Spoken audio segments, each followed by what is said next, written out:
At Philadelphia's 30th Street station, a 3-year-old boy sat quietly on a long wooden bench, holding a small teddy bear against his chest. He was not crying. He was not screaming. He was simply sitting there, looking toward the ticket counter, as if the person he was waiting for might appear at any moment. Under his gray socks was a small orthopedic brace wrapped around his left leg, making each step slower than other children's. But in that moment, what drew people's attention was not the brace. It was his eyes. The eyes of a child who still believed adults kept their promises. A station employee was the first to sense that something was wrong. A few minutes later, a bus driver also noticed him through the station's large glass wall. That man's name was Brian Porter. He had just finished his final route of the day. He could have closed the bus doors, driven back to the depot, and returned to the loneliness he carried every night. But he did not. He turned off the engine, stepped off the bus, walked into the station, and knelt down in front of the little boy. And that one moment changed both of their lives. Before we begin the story, tell us in the comments, what time is it where you are, and where are you watching from? And if you enjoy emotional, human-centered stories about small choices that can change an entire life, subscribe so you never miss another journey. Now, let's return to that November evening when a little boy sat waiting inside a train station and a stranger decided not to turn away. The November sunset poured through the enormous glass walls of 30th Street Station in Philadelphia, laying a soft orange glow across the stone floor, the wooden benches, and the tall steel columns. It was the kind of light that usually made everything feel warmer. But for a child who was waiting, that light only made the space around him feel wider, longer, and quieter. The boy's name was Noah Jennings. Noah was only 3 years old. He had soft blonde hair falling slightly over his forehead, clear blue eyes, and both arms wrapped around an old teddy bear whose ear was worn from being held too many times. Noah sat at the far end of the waiting benches, where he could see the ticket counter, the doors, and the thinning crowd as evening settled in. He had been told to wait, so he waited. Every so often, Noah looked down at the teddy bear in his arms and whispered, "Daddy will come back, right?" A ticket agent named Jillian Page had noticed him earlier. At first, she thought his parent was only buying tickets or picking up luggage. But time passed, trains left, the station grew emptier, and the boy remained in the same place. Jillian looked toward the waiting area again. There was no adult standing near him, no family luggage, no one calling his name. The instinct of someone who had worked in a train station for years told her she should not wait any longer. She stepped away from the counter for a moment and walked toward Noah, keeping her voice gentle so she would not frighten him. "Hi there. Who are you waiting for?" Noah looked up. "I'm waiting for Daddy. Daddy went to buy tickets." Jillian froze. She looked toward the ticket counter, then toward the glass doors. No one was searching for a child. No one looked panicked. No one was coming back. "What's your name?" "Noah." "Noah Jennings." Jillian nodded, forcing her smile to remain calm. "All right, Noah. You stay right here, okay? I'm going to find another grown-up to help you." Noah hugged the teddy bear tighter, but obediently nodded. Only a few minutes later, outside the station, the final Route 17 bus slowly pulled to a stop. The man behind the wheel was Brian Porter. Brian Porter was 52 years old. At first glance, people might have thought he was a businessman just leaving work. Dark suit, white shirt, neatly combed silvering hair, a calm posture, and eyes that always seemed to be thinking about something far away. But the strange thing was, that night, Brian had not stepped out of a high-rise office. He had stepped down from the driver's seat of a bus. 3 weeks earlier, Brian had begun volunteering as a driver for Philadelphia's public transit system. Not because he needed money. After 30 years in finance and real estate, he had made more than one man could spend in a lifetime. But money could not fill an empty room, and it could never fill the empty chair at the family dinner table. That chair had once belonged to Danny Porter, the only son of Brian and Margaret. Danny had died 2 years earlier, at only 19, from a rare form of leukemia. Before that, he had been a bright young man who loved drawing houses, dreamed of architecture, and often said that one day he would design spaces where people could feel they were living with dignity. Then the illness came. Fatigue, nosebleeds, bruises that appeared for no reason. The diagnosis came at Jefferson Medical Center. Brian still remembered the doctor sitting across from him and Margaret, his eyes heavy as he said they would do everything possible, but the family needed to prepare themselves. Brian had not prepared himself. He did not believe in failure. His whole life had been a series of finding solutions, difficult contracts, collapsing markets, projects on the edge of ruin. There was always a way. He hired the best doctors, took Danny to leading treatment centers, searched for experimental therapies in distant places. But there are some doors money cannot open. Danny passed away on a March morning, with soft sunlight touching the window of his hospital room. His final words to Brian were, "Dad, you did enough. You tried. I love you." Brian held his son in his arms, felt the last warmth leave his body, and from that moment on, a part of him stayed silent forever. After the funeral, Brian could not return to the office. He spent hours in his library, staring at Danny's photographs on the wall. Awards, contracts, the numbers in his bank accounts, all of it became meaningless. Margaret, his wife, found comfort in church and charitable work. But Brian did not know where to put the love that remained inside him. A year after Danny's death, he left the company he had founded. He funded children's hospitals, supported leukemia research, and eventually, he applied to volunteer as a bus driver a few times a week. He told people it helped him feel useful. But deep down, Brian knew there was another reason. He wanted to be near ordinary people. Bus stops, tired faces after a long day, children sleeping on their mother's shoulders, elderly passengers stepping slowly onto the bus. He wanted to remember that the world was still moving. And that night, when his final bus stopped in front of 30th Street Station, the world placed before him a little boy who was waiting. Brian was about to close the bus doors when he saw Noah through the glass wall. The little boy sat alone at the end of the bench, one hand around a teddy bear, one leg in a brace. His small face lifted toward the ticket counter. Brian did not know why the image tightened his chest. Maybe it was the teddy bear. Danny had once had one almost like it. Maybe it was the waiting look in the boy's eyes. Maybe it was the way, inside that enormous station, the child looked too small for anyone to simply keep walking. Brian turned off the engine, told dispatch he needed to check on a situation inside the station, and stepped off the bus. When he entered, Gillian Page was standing a few steps from Noah, watching him while calling station security. Brian approached. "What's going on?" he asked quietly. Gillian turned toward him. "The boy says his father went to buy tickets, but I checked the system.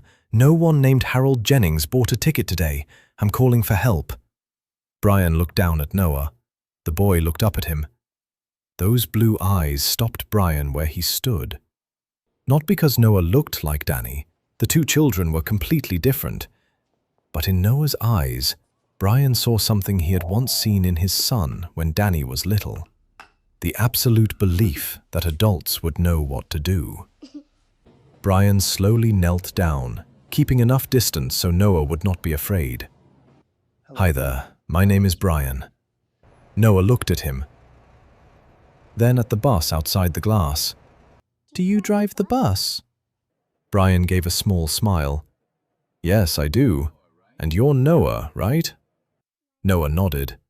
"Daddy went to buy tickets. I'm waiting for Daddy." Brian swallowed. He did not rush to say the boy might have been left behind. No one should place that truth on a 3-year-old's shoulders in one cold sentence. He only said, "Then I'll wait with you, and so will Miss Gillian, okay? While we wait, we're going to find some more grown-ups to help you." Noah looked at him for a moment, then nodded. "Can Teddy wait too?" "Of course," Brian said. "Teddy can wait too." Gillian called station security. Brian called 911. On the call, he clearly explained that there was a small child in the waiting area without a guardian present, and that police and child protection services were needed. He spoke calmly, but the hand holding the phone trembled slightly. Not because he did not know what to do, but because deep inside he understood that within minutes, this little boy's life would turn in a different direction. To understand why Noah was sitting in the station that evening, we have to go back to the story of Harold Jennings. Harold was 34 years old, once a skilled carpenter in the suburbs of Philadelphia. He was not rich, but he worked hard. His hands knew wood, nails, staircases, and the smell of sawdust. He had always been the kind of man who believed that if he worked hard enough, every hardship would eventually have a way through. When Harold met Eliza, a nurse with a gentle smile and a warm voice, he thought he had finally found a place to belong. They married in a small church. 2 years later, Eliza became pregnant with Noah. Those were once the happiest months of Harold's life. He worked extra hours, accepted difficult jobs, repaired cabinets, installed doors, and saved money for a crib, baby clothes, and the little things he imagined his son would need. Then, one April night, more than 3 years before that afternoon at 30th Street Station, everything broke. Eliza's delivery developed serious complications. The doctors raced to save both mother and child. Harold stood outside the operating room, his hands trembling so badly he could not clasp them together. That night, Eliza did not survive. Noah lived, but the lack of oxygen during birth left a lasting effect on his left leg. The doctors said Noah would need an orthopedic brace, regular physical therapy, ongoing medical monitoring, and possibly surgery when he grew older.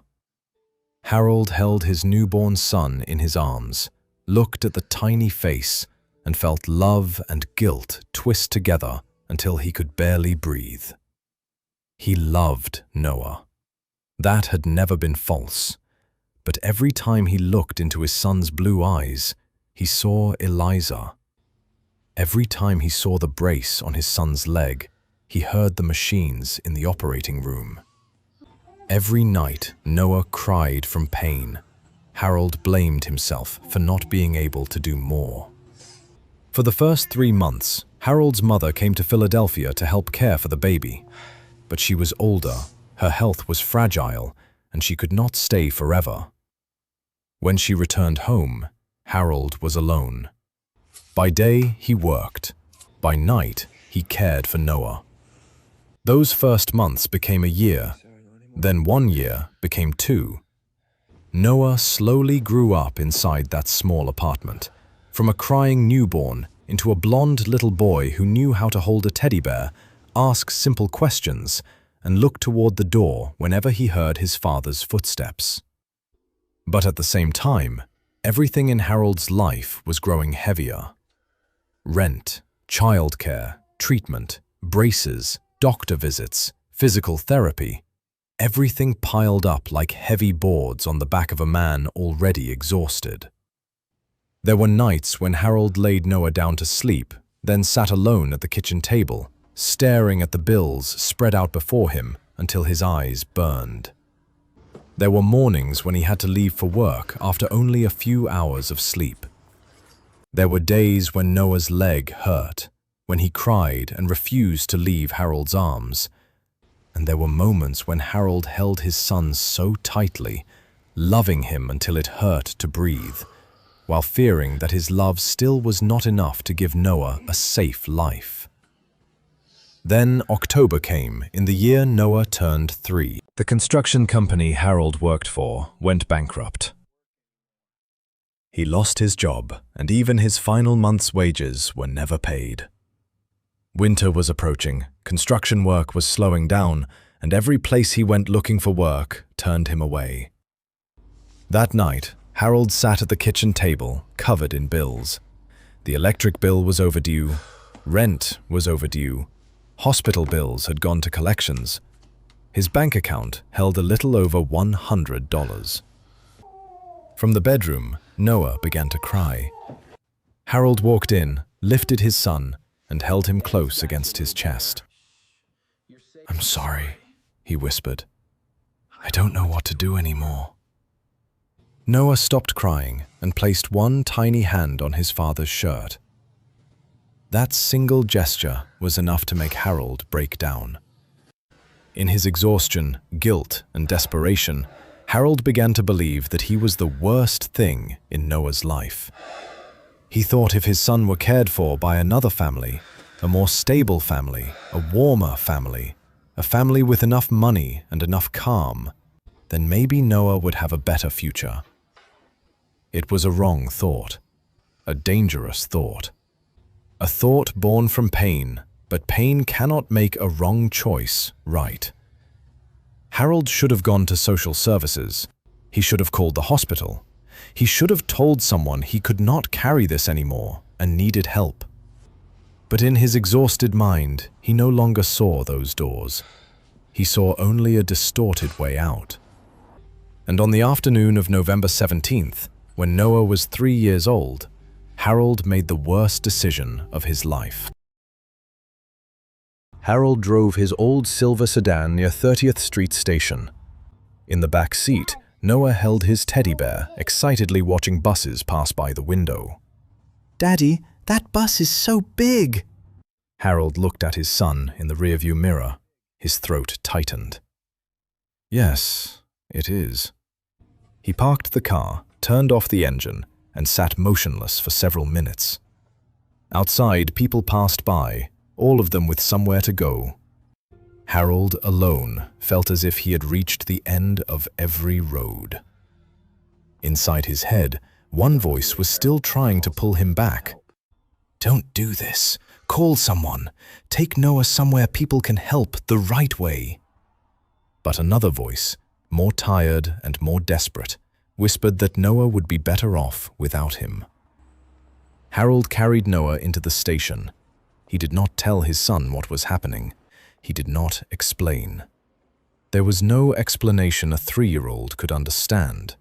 He placed Noah on a bench in the well-lit waiting area, where there were cameras, employees, and people passing through. Then he crouched in front of his son. "Noah," he said, his voice shaking, "sit here for a little while, okay?" Noah nodded. "Will you come back?" The question nearly destroyed Harold. He held his son's hand tightly, then let it go. "I love you," he whispered. "You have to remember that." Noah smiled. "I love you too." Harold stood. He left the waiting area. And that was wrong. No amount of pain can make it right to leave a child without care. No level of despair can replace the responsibility to seek safe help. But Harold walked away. Not long after, the attention of the adults around Noah, Gillian, station security, Brian, and then the police, became the first safety net around him. That was what protected the little boy from a night that could have become far worse. 20 minutes after Brian's call, 2 police officers entered the station. Officers Cole Brennan and Mason Harlow approached the situation carefully. They did not frighten Noah. They did not question him aggressively. One spoke with Brian and Gillian. The other knelt a few steps away from Noah and introduced himself gently. "Hi, Noah. I'm Mason. I'm here to help you."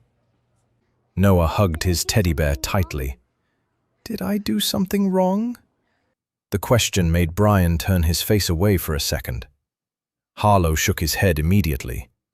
"No, you did nothing wrong. Nothing that happened today is your fault." That was the first thing Noah needed to hear. And later, he would need to hear it many more times. The police checked the cameras, contacted station security, searched the surrounding area, and began looking for information on Harold Jennings. Meanwhile, Brian sat beside Noah on the bench, not too close, not too far. He removed his coat and gently placed it over the boy's shoulders. Noah looked at him. "Aren't you cold?" Brian smiled. "I'm grown up. I'm better at being cold than Teddy." For the first time that evening, the corner of Noah's mouth moved as if he wanted to smile. Around 10 o'clock that night, Rebecca Sloan, a social worker from Delaware County Foster Center, arrived at the station. She was about 50, with her hair tied back and a tired face, but very gentle eyes. They were the eyes of someone who had seen too many children on the worst days of their lives, yet had not allowed her heart to harden. She sat down in front of Noah. "Hi, Noah. My name is Rebecca. Tonight I'm going to take you somewhere safe to sleep. There will be a bed, warm blankets, and grown-ups to look after you." Noah looked at Brian. "Is the bus man coming too?" Before Brian could answer, Rebecca looked at him. There was a hint of surprise in her eyes, because usually people who reported a situation like this left once the authorities arrived. Brian said, "May I come with him to the intake center, at least until he settles down?" Rebecca looked at him for another second. "Of course, if you want to." "I do," Brian replied. And that was the first promise he kept to Noah. Delaware County Foster Center was an old red brick building in the suburbs. It was not bad, not cold, but it could not feel like home. That night, Noah was placed in a small room with a single bed, clean blankets, and a star-shaped nightlight. He still held the teddy bear in his arms. Brian stood at the doorway, unsure whether he should enter. Rebecca spoke quietly. "You can say goodbye, but don't promise anything unless you are sure you can do it." Brian nodded. He stepped inside and knelt beside the bed. "Noah, you'll sleep here tonight. Miss Rebecca and the others will take care of you." Noah looked at him. "Will you come back?" Brian was silent for a moment. He knew a child like Noah had already heard too many fragile promises in one day. So he did not answer quickly. He spoke slowly. "Yes, I will come back to visit you. I don't know what happens next, but I know I will come back." Noah looked at him for a long time, as if weighing whether he should trust another adult. Then he nodded. "Okay." 2 days later, Brian came back. He brought a puzzle box. It was not an expensive toy, just a children's puzzle, the kind Danny had loved when he was young. Rebecca met him in the lobby. "Mr. Porter," she said, unable to hide her surprise, "I didn't think you would actually come." "I made a promise," Brian replied. She led him into the common room. Noah sat at a small table with a blank sheet of paper and a pencil in front of him. When he saw Brian, his face lit up. "Busman!" Brian laughed softly. "You remember me?" "Yes, I'm drawing." Brian leaned down to look at the paper. At first he saw circles, curves, and a few crooked numbers. But the longer he looked, the more he realized the shapes were not random. One circle had been divided into 3 nearly equal parts. Beside it were repeating numbers: 0.333, 0.666, 0.999. Brian frowned. Noah, what are you drawing? Noah pointed at the circle. If you split the big thing into 3 pieces, the numbers keep going forever. Brian looked at Rebecca. Rebecca lowered her voice. We noticed too. He doesn't talk much, but if we give him paper and a pencil, he draws numbers, shapes, patterns, all day. Brian placed the puzzle box in front of Noah. I brought this for you. Noah opened the box and poured the pieces onto the table. Then he began to assemble it. No guessing, no confusion. He picked up each piece, turned it slightly, and placed it correctly, as if the full picture already existed in his mind. Only a few minutes later, the puzzle was complete. Noah looked up.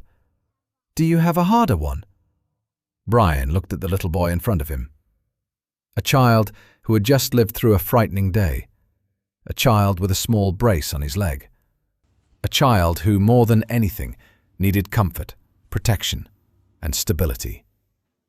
And at the same time, a child whose mind was so unusual, it left adults speechless. That evening, Brian returned home, but could not stop thinking about Noah.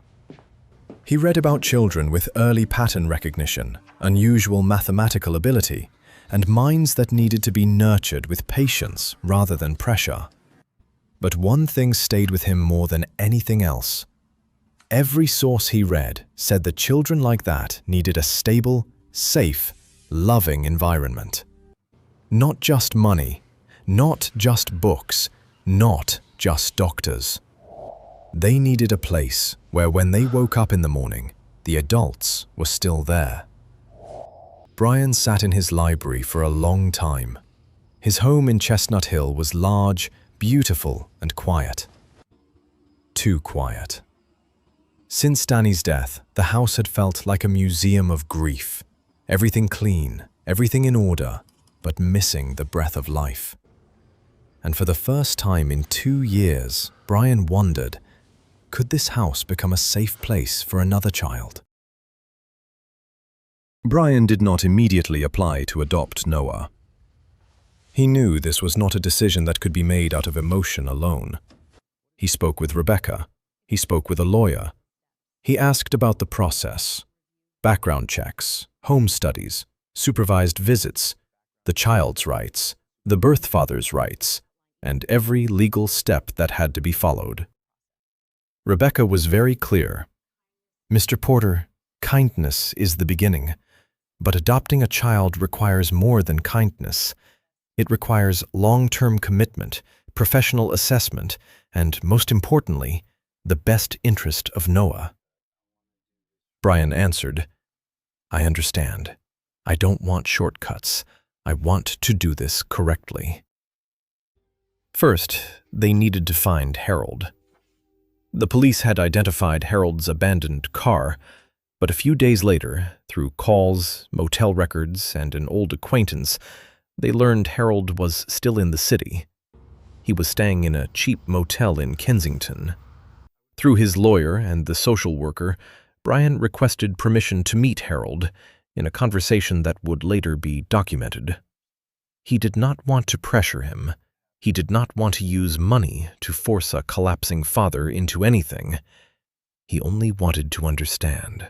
On a cold, rainy November afternoon, Brian arrived at the motel. Harold's room was small, damp, and dim. When the door opened, the man inside looked much older than he really was. His beard was rough, his eyes were red, his shoulders sagged. "Who are you?" Harold asked. "Brian Porter," he replied. "I was with Noah at the station." Harold froze. He tried to close the door, but then his hand fell. "Noah, is he okay?" "The boy is safe," Brian said. "He has social workers caring for him, doctors are monitoring him, and he has people with him." Harold turned his face away. "Good." But his voice broke on that single word. Brian did not step inside until Harold allowed him. When they both sat down, The room remained silent for a long while. Finally, Harold said, "Did you come here to tell me I'm a terrible person?" Brian shook his head. "I came to tell you that what you did was wrong and dangerous, but I did not come to treat you like a monster." Harold let out a dry laugh. "What's the difference?" "There is a difference," Brian said. "If I only call you a monster, then I don't have to hear your story. But Noah needs adults to understand the truth, so that future decisions are not made out of anger." Harold lowered his head. For the first time, he told everything. Eliza. The delivery. The bills. The nights Noah cried from pain. The feeling that every time he looked at his son, he loved him so much he could barely breathe, and yet guilt crushed him at the same time. "I know I was wrong," Harold said, tears falling onto his hands. "I knew it the moment I walked out of the station, but I didn't go back. I was a coward. I thought if someone else found Noah, that person would take better care of him than I could. I turned my desperation into my son's future, and I will have to live with that." Brian sat still. He did not say, "I understand completely." No one can understand another person's pain completely. He only said, "I lost my son too." Harold looked up. Brian told him about Danny, not at length, not using his pain as a comparison, just enough for Harold to know that the man in front of him was not speaking from a cold place. "There were days," Brian said, "when I wanted to disappear from my own life too. But what I learned is this: children don't need perfect adults. They need adults who ask for help before everything breaks." Harold cried silently. "Did Noah ask about me?" "Yes," Brian replied. "He asked if his father was coming back." Harold closed his eyes as if struck in the chest. "I don't deserve to be his father." Brian was silent for a long time before he spoke. "Maybe right now you cannot care for Noah, but you can still do one right thing for him. Cooperate with the social worker, tell the truth, and let every decision be made in Noah's best interest, not because of your guilt, and not because of what I want." Harold looked at him. "You want to adopt him?" Brian answered slowly. "I want to be considered as a potential adoptive parent for Noah, if the professionals and the court believe it is best for him. I do not want to buy a family. I do not want to replace the son I lost. I want to give Noah a safe place, if the law allows it, and if it is truly good for him." Harold dropped his head. "And if I don't sign? Then the process will still have to continue the right way," Brian said. "You have the right to legal advice. You have the right to think. But Noah also has the right to safety and stability." Harold looked out the window, where rain streamed down the glass in long lines. After a while, he said, "I need to meet the social worker." Brian nodded. "That is the first right step." Over the next few weeks, Harold met with Rebecca Sloan, an appointed lawyer, and the professionals involved in the case. No decision was made in a dark motel room. No one gave Harold money. No one pressured him to sign anything immediately. Harold was informed of his rights, his responsibilities, and the legal consequences of voluntarily giving up his parental rights. He was asked many times whether he wanted to participate in support services to try to reunify with Noah. And every time, Harold remained silent for a long while. Not because he did not love Noah, but because, for the first time in months, He had to look directly at his situation.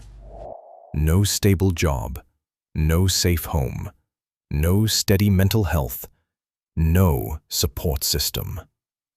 He could love his son with his whole heart. But love, without responsibility and the ability to provide safe care, was still not enough to protect a child. One afternoon, Harold asked to meet Brian, Rebecca, and his lawyer in a small counseling room. He looked cleaner, more sober, but his eyes were still full of pain.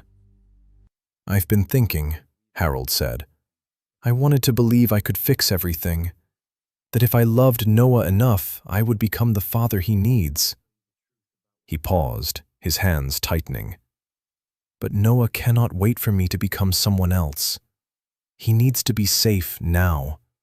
He needs doctors, therapy, school, a home, and adults who don't fall apart every time they look into his eyes." Rebecca quietly nodded. Harold turned to Brian. "If the court agrees to let you adopt Noah, I won't fight it. I will sign the necessary papers after my lawyer reviews them. But there is one thing I want you to promise." Brian looked at him. "What do you want?" Harold drew in a shaking breath. "One day, when Noah is old enough to understand, tell him I loved him. But don't tell him I was right. Don't turn me into some tragic hero in his story." Harold's eyes reddened. "Tell him I loved him, but I was wrong. Tell him nothing that happened was his fault. Not his leg, not his mother's death, not the bills, not my weakness. None of it was Noah's fault." Brian felt his throat tighten. "I promise," he said. "I will tell him exactly that." Harold nodded. For the first time, inside that father's pain, there was something that resembled responsibility. Not perfect redemption, not a beautiful ending, but one right step. And sometimes, one right step is the first thing needed for a child to be protected. 1 month later, Brian arrived at Delaware County Family Court. He was not alone. Beside him stood Margaret, his wife, who had spent weeks thinking, praying, speaking with a child psychologist, and asking herself whether her heart was brave enough to love another child after losing Danny. The answer did not come immediately, but it came. Not like thunder, like a small lamp turning on in a dark room. One late night, Margaret had said to Brian, "If we do this, it cannot be because we miss Danny. It has to be because Noah needs a family. And if we can be that family, I want to try." Inside the courtroom, Harold sat on the other side.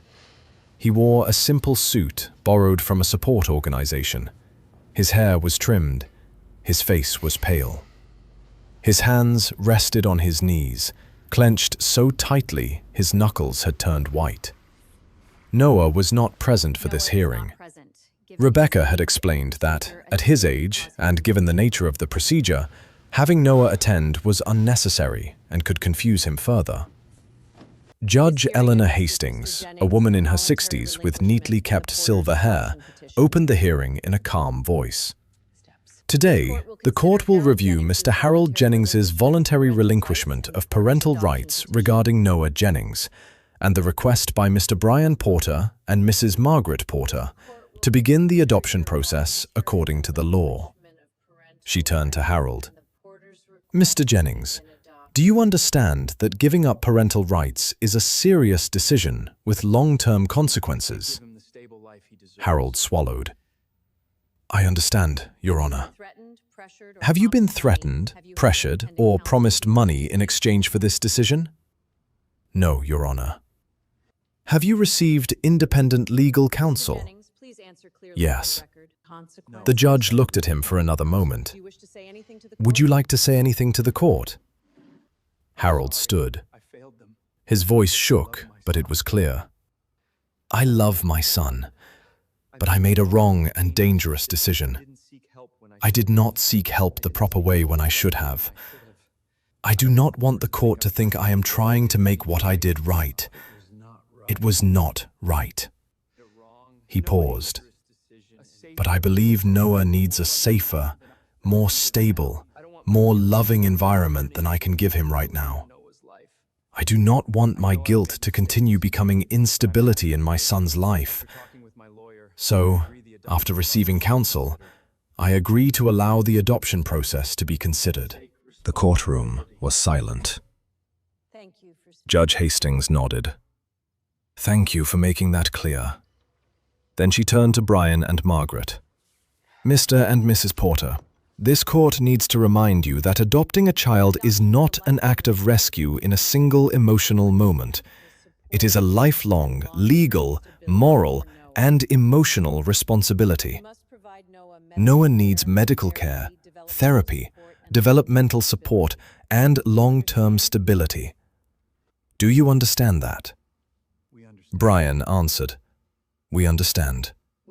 Margaret held his hand, then added, And we are prepared to learn, to listen to professionals, and to place Noah's needs above our own feelings. The judge reviewed the file.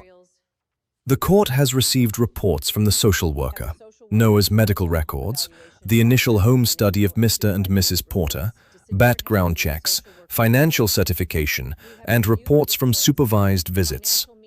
No decision here is being made simply because you have financial means. Financial stability is a factor, but it is not the only factor. She placed the file down. What the court needs to know is whether Noah will be safe, cared for, loved, and properly supported. Rebecca Sloan stood to give her report. Your Honor, during the visits, Noah has responded positively to Mr. Porter. He seeks him out when stressed, accepts comfort from him, and has begun forming an attachment. Mrs. Porter has also participated in guidance sessions for caring for a child who has experienced trauma. We recommend allowing a 6-month pre-adoptive placement under periodic supervision. Judge Hastings tapped her pen lightly on the bench. The court approves the voluntary relinquishment of parental rights by Mr. Harold Jennings, after confirming that he has received counsel and made this decision voluntarily. Harold closed his eyes. A tear fell onto the back of his hand. The court also allows Mr. Brian Porter and Mrs. Margaret Porter to begin a 6-month pre-adoptive placement. During this time, social workers will conduct regular home visits, doctors and therapists will continue reporting, and the final decision will be based on Noah's best interest. The gavel came down. This hearing is concluded. Harold stood. He stepped toward Brian. His lips trembled. Please, he said quietly, when he asks, tell him the truth, that I loved him. But I was wrong, and none of this was his fault. Brian placed a hand on Harold's shoulder. I promise. Harold nodded, then left the courtroom. There was no victory in that moment. Only a child who needed protection, a father forced to face his mistake, and 2 other people preparing to step into a responsibility greater than anything they had imagined. That afternoon, Brian and Margaret went to Delaware County Foster Center to bring Noah home. Rebecca had prepared a small suitcase, a few sets of clothes, medical records, extra socks, the old teddy bear, and the pages full of numbers that Noah refused to leave behind. Noah was in the common room, building a strange model out of wooden blocks. When he saw Brian, he immediately looked up. Mr. Brian! Brian knelt to meet his eyes. Hi, Noah. Today, you're going to come home with me and Miss Margaret for a while. Miss Rebecca will visit, there will be doctors, and there will be many grown-ups making sure you are cared for. Would you like to go? Noah looked at Margaret. She smiled gently. Hi, Noah. I prepared a room for you. And cookies. Noah hugged the bear. Can Teddy come? Margaret answered immediately. Teddy is an important member. Of course he has to come. Noah thought for a moment, then gave his small hand to Brian. On the drive to Chestnut Hill, Philadelphia glowed with evening lights. Christmas decorations shimmered through the car window. Noah pressed his forehead against the glass, his eyes wide. It's pretty. Brian looked at him through the rearview mirror. Yes, it is. But what warmed Brian was not the lights outside. It was the tiny sound from the back seat. Noah telling his teddy bear they were going somewhere new, and that, Mr. Brian said there will be a bed. Brian and Margaret's house appeared in the night, its windows glowing honey gold. Noah stood before the front door, looking up at the large house. You live here? Brian crouched beside him. Starting today, you will live here too. But if you feel scared, you can say so. If you miss your father, you can say so. If you don't understand something, you can say that too. Here, you don't have to hold everything by yourself. Noah looked at him. Do I have to be good to stay? Margaret lifted a hand to cover her mouth. Brian saw tears in her eyes. He spoke firmly. No, you do not have to be perfect to be cared for. You are a child. Your job is to grow. The grown-up's job is to keep you safe. Noah was silent for a moment. Then he stepped inside. The first night was not easy. Noah's room had been prepared beautifully. Pale blue walls, a small bed with soft blankets, a bookshelf, a few toys, and a moon-shaped nightlight. But to Noah, everything was too new, too large, too quiet, too far from the bench at the station, from the care center, from everything he had known. Brian pulled the blanket up for him. I'll be right in the next room. If you need anything, just call. Noah nodded. But only 10 minutes later, crying rang out. Brian rushed in. Noah sat up in bed, holding the bear, tears running down his face. I want Daddy, he sobbed. Daddy said he would come back. Brian sat beside the bed. He knew this was a moment where he had to be careful. One wrong sentence could deepen Noah's wound. Noah, he said gently, your father loves you. But your father did something wrong. Grown-ups sometimes make mistakes, and when they do, that is never a child's fault. Noah choked on his tears. Was it because of me? No, Brian answered immediately. It was not because of you, not because of your leg, not because of Teddy, not because you cried, not because you needed care. None of this is your fault. Noah looked at him through his tears. Will you go away? Brian felt the question tie itself around his heart like a thin string. No, tonight I will stay here. On the floor is okay? Brian gave a small laugh, his eyes stinging. I think I can do that. He brought in a blanket and pillow and spread them on the floor beside Noah's bed. Margaret stood in the doorway, watching quietly. Then she brought Brian a thicker blanket. You're 52, she whispered. Don't be too heroic. Brian whispered back, I'm trying not to complain about my back in front of a witness. Margaret laughed softly. Noah heard it, and for the first time that night, he laughed a little too. Brian lay on the floor. Noah lay in bed and reached one hand down. Brian lifted his hand to hold it. They stayed that way until Noah fell asleep. It was not a perfect night, but it was a night where, when Noah woke in the dark, a grown-up was still there. For a child who had once waited for a promise that did not return, that was worth more than any gift. The following weeks were a slow journey. No miracle turned Noah into a completely happy child overnight. There were mornings when he woke up asking where Harold was. There were afternoons when he stayed silent for an hour, sitting under the table with his teddy bear. There were nights when he woke crying, calling for his father in his sleep. Brian and Margaret learned not to rush. They worked with a child psychologist. They attended guidance sessions on caring for a child who had experienced loss and instability.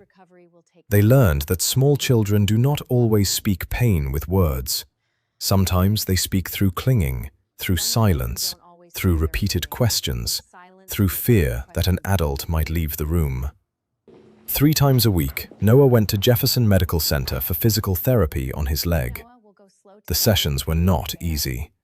Sometimes Noah grew tired, grimaced, and filled with tears. Brian wanted to pick him up and carry him out, to say they did not have to continue. But Fiona Blake, the physical therapist, told him, "Love does not always mean protecting a child from every discomfort. Sometimes love means staying beside the child through something difficult, so the child knows they are not facing it alone." From that day on, Brian sat beside Noah during every session. When Noah hurt, Brian held his hand.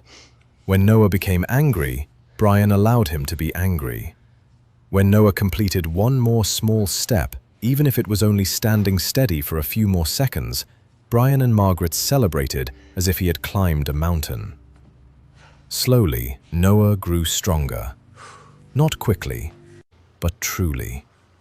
His steps still carried the soft sound of the brace, but they trembled less. His smile after therapy appeared more often. And in the middle of those difficult days, the special gift inside Noah's mind became clearer. One morning, Brian walked into the kitchen and found Noah arranging wooden blocks into complex, symmetrical shapes. Not the way children usually stacked towers and knocked them down.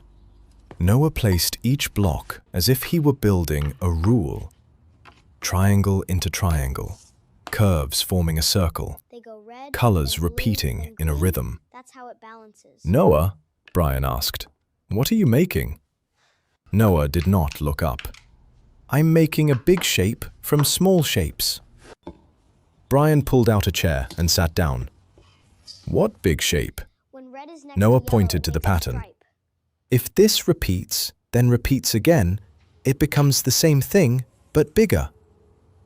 Brian was silent. He had once read about fractals in a general article. He was not sure Noah understood it as a concept. But the child was seeing that pattern in his own way. A few days later, pediatric neurologist Dr. Lucas Reinhardt evaluated Noah. Not to turn him into a phenomenon, but to understand what kind of support he needed. The doctor gave Noah visual puzzles, pattern recognition tests, and logic tasks. Noah completed them so quickly that the room fell silent more than once. When the doctor asked, "How did you know the answer?" It just seemed right. Noah shrugged. I saw it fit. Numbers have colors. Dr. Reinhardt looked at Brian and Margaret. Noah may have a form of cross-sensory perception, where numbers, colors, and shapes are connected in how he processes information. The important thing is, do not force him to perform. Do not turn him into a project. Give him safety, appropriate materials, time to play, therapy, and patience. Brian nodded. "We don't want to turn Noah into anything. We just want to help him grow." The doctor smiled. "Then you are starting in the right direction." From then on, more books appeared in the Porter home. Not just math books. Picture books, children's stories, puzzles, blocks, and coloring materials too. Brian often sat beside Noah in the evenings and let him ask anything he wanted. One night, Noah asked, "If 0 is nothing, why is it important?" Brian laughed, but not mockingly. "That is a very big question. Bigger than the house." "Maybe bigger than the house." They should Noah speak thought for a quietly moment. so the house will not Then we should talk quietly so the house doesn't get scared. Brian laughed out loud. From the next room, Margaret heard that laugh and stopped in the hallway. It had been a long time since she had heard Brian laugh like that. Not a polite laugh, a real one. December came, covering Philadelphia in thin snow and Christmas lights. For the first time in 2 years, the Porter home had a large Christmas tree in the living room. Margaret had not wanted to decorate much after Danny died. Every ornament reminded her of old Christmases. But that year, when Noah stood at the foot of the stairs, staring at the tree with wide eyes, she knew she had made the right decision. It's beautiful, Noah whispered. Margaret knelt beside him. Would you like to help me hang the ornaments? Noah nodded with great seriousness.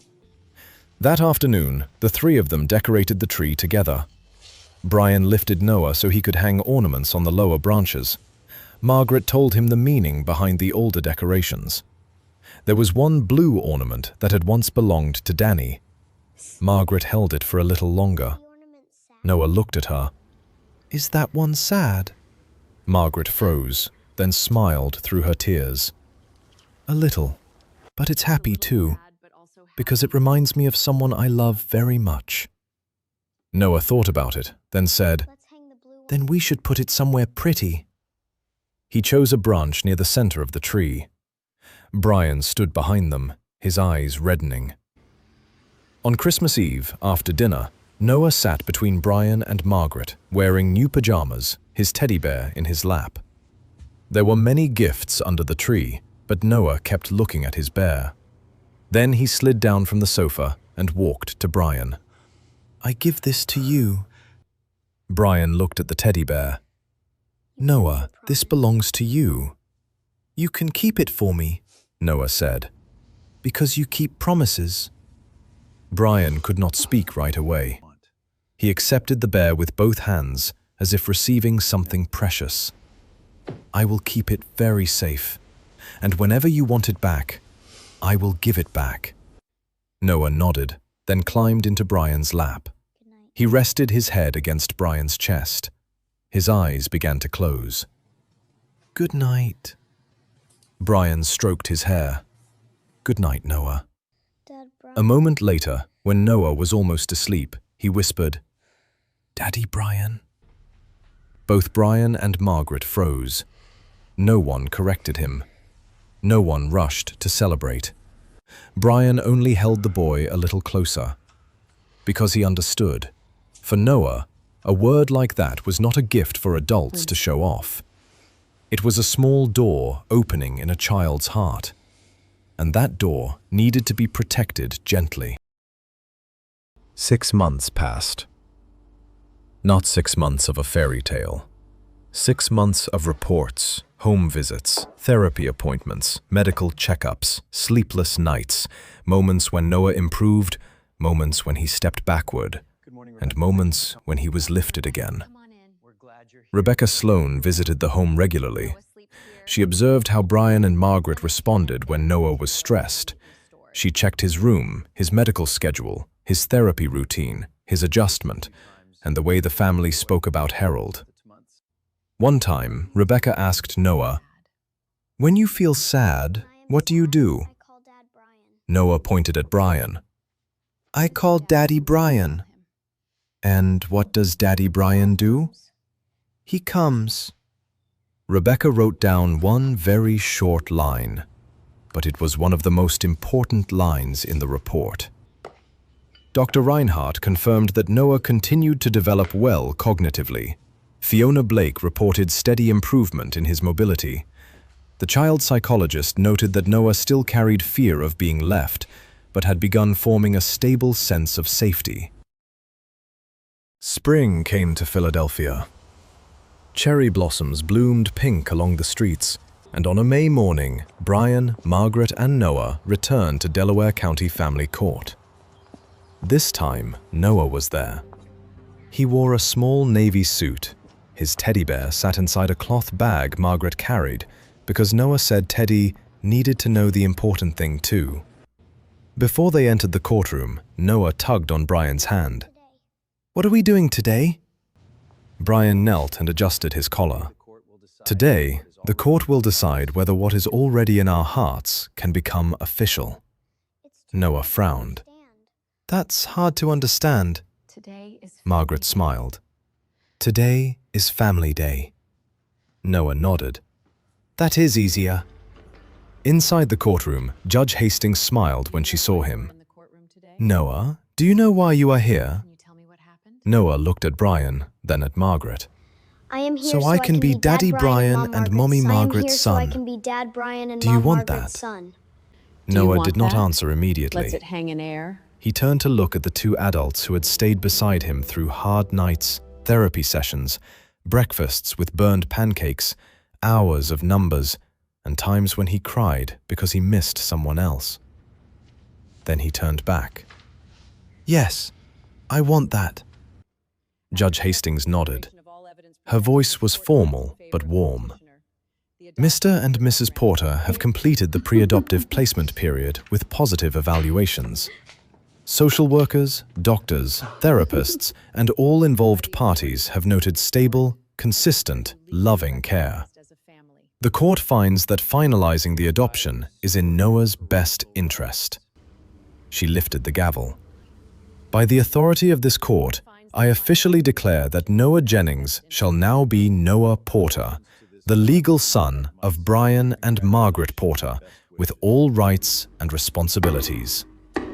The gavel came down. Congratulations to this family. Margaret began to cry. Brian bent down and wrapped his arms around Noah. Noah asked, So now we're a real family? Brian held him tightly. We were already a family. Today, the whole world just gets to know. Some stories do not end the moment a child is carried into a safe home. Sometimes that is only where the deeper story begins. Noah Porter was no longer the little boy waiting on a bench inside 30th Street Station. He had a bed, a room, doctors, therapy, school, books, warm dinners, and two adults who came back when they promised they would. Brian and Margaret did not become his parents because they had money. They became his parents because they stayed. They learned his fears. They sat through the hard nights. They listened when he asked painful questions. They never asked him to be perfect before he was loved. And slowly, Noah began to believe that family was not only the people who bring you into the world. Sometimes, family is also the people who find you when the world has become too heavy and choose to carry the weight with you. But there was still one name Noah would one day have to understand. Harold Jennings. The man who loved him. The man who failed him. The man who made the wrong decision on the worst day of his life. Nothing about Harold's pain made that decision right. A child should never be left without care, no matter how broken an adult feels. Noah was not responsible for the grief, the bills, the fear, or the collapse of the people around him. But the truth about a family does not disappear just because it is painful. And somewhere beyond the warmth of the Porter home, Harold had to keep living with the choice he made. He had to wake up with it, work through it, answer for it, and ask himself whether a person who has broken something precious can ever become brave enough to face the child he hurt. This part of the story belongs to Noah finding safety. But the next part belongs to something much harder. The question of whether love can survive after failure. Whether forgiveness can exist without pretending the past did not happen. And whether a father who once walked away can ever learn to stand still, tell the truth, and accept whatever answer his son is ready to give. Because years later, one letter would arrive. A letter from Harold Jennings. And that letter would reopen a door everyone thought had been closed forever. My dear friend, if you have stayed with this story until this very moment, maybe you feel what I feel too. Noah's story is not only about being rescued, it is about what happens after safety is found.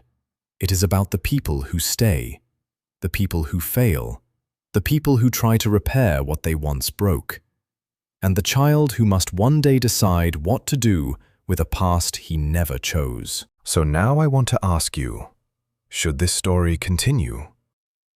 Do you want to see what happened 3 years later when Harold's letter finally reached Brian's hands? Do you want to know whether Noah would ever meet the father who once left him behind?